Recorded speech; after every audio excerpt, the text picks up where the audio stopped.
আসসালামু আলাইকুম, hello viewers, কেমন আছো সবাই? আশা করি সবাই ভালো আছো। সোশ্যাল অ্যাডভাইজার ইউটিউব চ্যানেলে তোমাদের সবাইকে স্বাগতম। আজকে আমরা যে বিষয়টি নিয়ে আলোচনা করব সেটি হচ্ছে আমাদের মোবাইল ফোন এনআইডি অথবা পাসপোর্ট হারিয়ে গেলে আমরা থানায় জিডি করতে হয়। তো বন্ধুরা, এখন থেকে আর জিডি করার জন্য থানায় যেতে হবে না।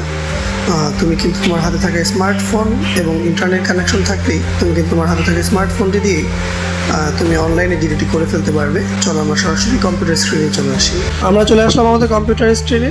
সে ব্রাউজারে এসে আমরা এখানে সার্চ করব অনলাইন জিডি। অনলাইন জিডিটিকে সার্চ করলে আমাদের এইরকম পেজটি চলে আসবে। তো এই পেজটিতে আসার পরে আমরা এখানে লিখবো এখানে স্মার্টফোন।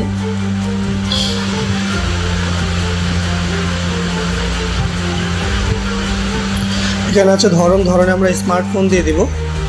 মডেল আমরা রেডমি নোট 12 সিলেক্ট করে দিয়েছি। মোবাইল অ্যাক্সেসরিজের মধ্যে আমার একটা মেমোরি কার্ড ছিল, সেটা সিলেক্ট করে দিয়েছি। Brand Xiaomi, operating system Android, দিয়ে দিচ্ছি আইএমআই নাম্বারটি। আপনি আপনার বক্সের পিছনে যে আইএমআই নাম্বারটি আছে, অবশ্যই আইএমআই নাম্বারের প্রথম যে দুটি আইএমআই নাম্বার থাকে, দুইটি আইএমআই নাম্বারের প্রথম আইএমআই নাম্বারটা আমরা দিয়ে দিব এখানে।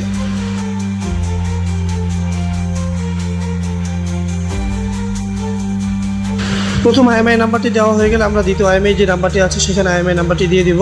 এরপরে আছে ব্যাটারি অ্যাম্পিয়ার, ব্যাটারি কয় অ্যাম্পিয়ারের ব্যাটারি সেটা আমরা দেখে এখানে লিখে দেব কয় অ্যাম্পিয়ারের ব্যাটারি।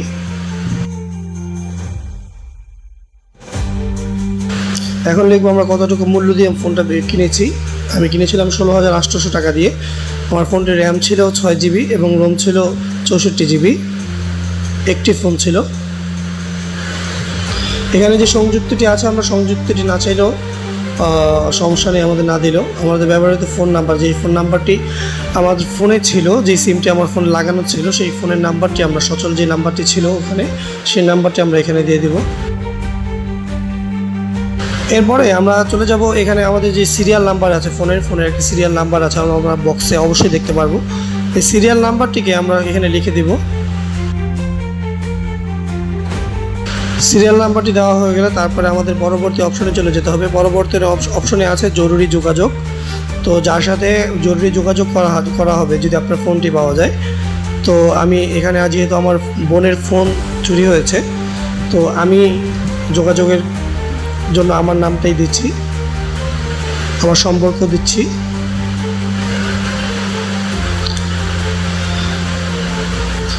আমার সচল মোবাইল নাম্বারটি দিয়ে দেব।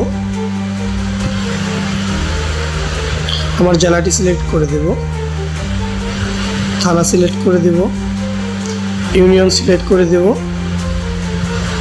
এবং আমার গ্রামটি সিলেক্ট করে দেব।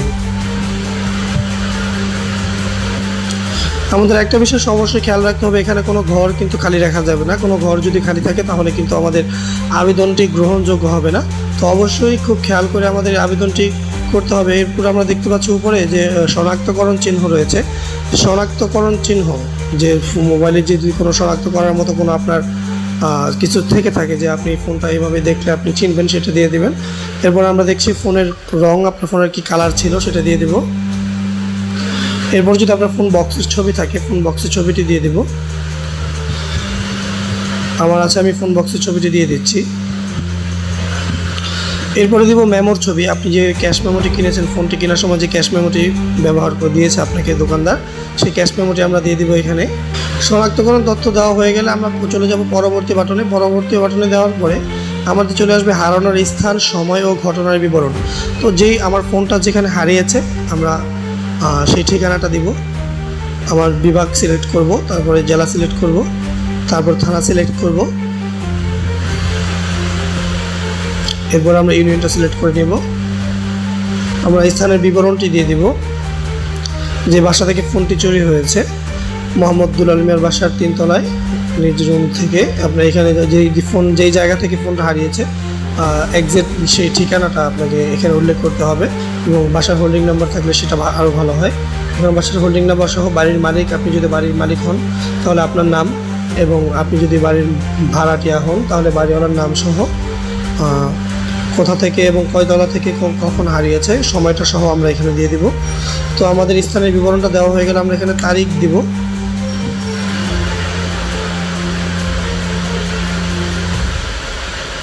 ফোনটা যখন হারিয়েছে সেই সময়টা আমরা এখানে দিয়ে দিব।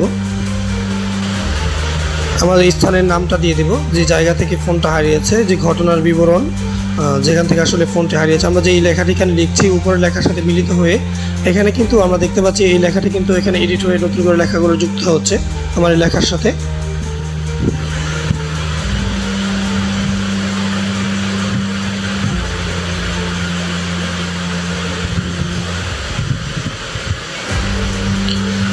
তারপরে দিয়ে দেবো স্থানের প্রকৃতি, বাসা থেকে হারিয়েছে নাকি দোকানে নাকি রাস্তায় হারিয়েছে সেটা আমরা সিলেক্ট করে দেব। আপনি যে জিডিটি করছেন সেই জিডিটি আপনি নিজে করছেন নাকি অন্য কারো জনের জিডি আপনি করে দিচ্ছেন। যদি আপনি নিজে হন অবশ্যই নিজে দিবেন, এবং অন্যজন হলে আপনার দাতা এবং আপনার যে ভুক্তভোগী তার এনআইডি কার্ড দিয়ে তার তথ্য, এনআইডি কার্ডের সাথে তার তথ্য ঠিক রেখে তার নাম, ঠিকানা, তার বাবার নাম, মোবাইল নাম্বার, সচল একটি ফোন নাম্বার দিয়ে আমরা দিয়ে দিব। দিয়ে দেওয়ার পর আমরা সাবমিটে ক্লিক করে দেব। আমাদের এখানে সব কিছু ঠিকঠাক থাকলে আমরা সাবমিট বাটনে ক্লিক করব। সাবমিট বাটনে ক্লিক করলে আমরা যেই এতক্ষণ যেই ফর্মটি ফিল আপ করেছি সেই ফর্মটি আমরা খুব ভালোভাবে দেখে নেব। সেই খুব কোনো ভুল থাকলে এখানে আমরা এডিট বাটন আছে, এডিট বাটনে ক্লিক করে আবার নতুন করে এডিট করার সুযোগ পাবো। কিন্তু ফাইনাল সাবমিট হয়ে গেলে সেটা আর এডিট করার কোনো সুযোগ থাকছে না। তো অবশ্যই আমরা ফাইনাল সাবমিট করার আগে অবশ্যই আমরা যে ডকুমেন্টটা করেছি সেই ডকুমেন্টটাকে অবশ্যই খেয়াল করে দেখব। সব কিছু ঠিকঠাক থাকলে আমরা ফাইনাল সাবমিটে ক্লিক করব। আমি দেখতে পাচ্ছি আমার সব কিছু ঠিকঠাক আছে, আমি তাহলে ফাইনাল সাবমিটে ক্লিক করব। দেখতে পাচ্ছেন বন্ধুরা, ফাইনাল সাবমিটের পরে আমরা এখানে একটি ভেরিফিকেশন কোডের জন্য অপেক্ষা করছি। ভেরিফিকেশন কোডটি যে নাম্বার দিয়ে আমরা অ্যাকাউন্টটি ওপেন করেছি সেই নাম্বারটি দিয়ে একটি কোড আসবে, 6 ডিজিটের একটি কোড। সেই 6 ডিজিটের কোডটি আমরা এখানে দিয়ে দেবো।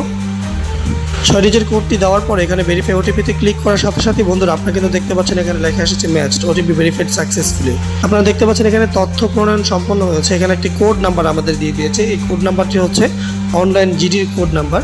আমাদেরকে এই কোড নাম্বারটা সংরক্ষণ করে রাখতে হবে। এবং এর নিচে আমরা দেখতে পাচ্ছি আমাদের একটি লেখা আছে আবেদন প্রিন্ট এবং বিস্তারিত রিপোর্ট। আমরা যদি যে আবেদনটি করেছি সেই আবেদন প্রিন্ট যদি আমরা নিতে চাই, অথবা এই আবেদন প্রিন্টের পিডিএফ ফাইল যদি আমরা রেখে দিতে চাই, আমরা এটারও একটা স্ক্রিনশট রেখে দিতে পারি এবং চাইলে আবেদন প্রিন্টটাকেও পিডিএফ হিসাবে সেভ করে নিতে পারি। তো আবেদন প্রিন্টে ক্লিক করার সাথে সাথে আমরা দেখতে পাচ্ছি বন্ধুরা আমাদের এখানে আমরা যে ডায়েরিটি করেছি সেই ডায়েরিটি কিন্তু পরিপূর্ণভাবে ফুলফিল হয়েছে এবং গ্রহণযোগ্য হয়েছে। তো বন্ধুরা তোমরা কিন্তু খুব সহজেই দেখে নিলে কীভাবে আমরা খুব সুন্দর করে অনলাইনে জিডি করে নিতে পারবো। আমাদের নিজের জিডি আমরা নিজেই করতে পারবো, এবং চাইলে এবং অন্য কারো জিডিও আমি নিজেই করে দিতে পারবো। দোকানে গিয়ে আর 200 টাকা খরচ করে আপনাকে জিডি করতে হবে না। তো বন্ধুরা ভিডিওটি ভালো লাগলে অবশ্যই চ্যানেলটিকে সাবস্ক্রাইব করে দেবে এবং লাইক দিয়ে পাশে থাকবে। এবং তোমরা বুঝতে পারছো আমার চ্যানেলটি নতুন, আমি নতুন একটি ইউটিউবার, ইউটিউবিংয়ের চেষ্টা করছি। ইউটিউবার হইনি এখনও, ইউটিউবের জন্য চেষ্টা করছি। তোমাদের সহযোগিতায় একান্ত কাম্য আশা করছি। তোমরা আমার কাছে কেমন ভিডিও আশা করো, এবং আমি চেষ্টা করব তোমাদের কাছে খুব সুন্দরভাবে বুঝিয়ে তোমরা যাতে খুব সুন্দরভাবে এই কাজগুলো নিজে করতে পারো সেরকমভাবে বোঝার। ধন্যবাদ। আসসালামু আলাইকুম।